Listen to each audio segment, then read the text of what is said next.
In section 1.4, our learning targets are: how do we mark congruencies on geometric figures?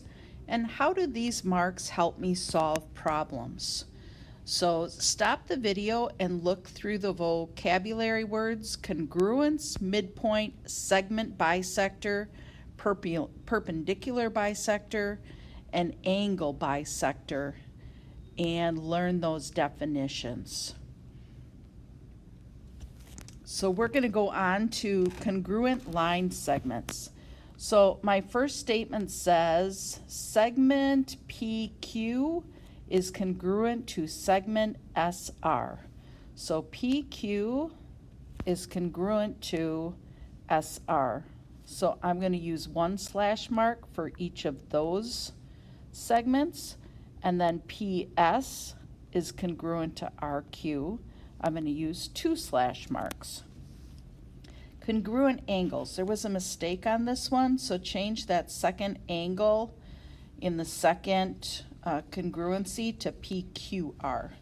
So I've got angle R is congruent to angle P. So I'm going to use one arc for that. P and R are congruent. And then PSR, I'll use two arcs, is congruent to PQR.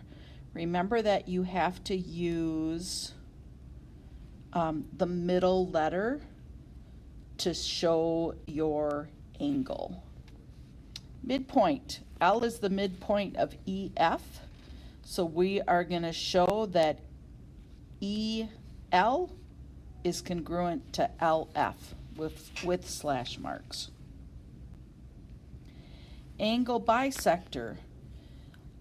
Segment AD bisects angle BAC, which means that angle BAD will be the same thing as angle DAC.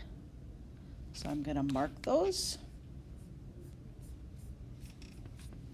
And perpendicular lines. So perpendicular lines have to have right angles. I'm going to show that I have a right angle here. And we're saying that PQ is perpendicular to AB. So notice we use an upside down T to show perpendicular. You can use a little box in there too to show that they're 90 degrees. Parallel lines. Line AB is parallel to line CD, and we use a little arrow to show that they're parallel. And remember, parallel lines never intersect.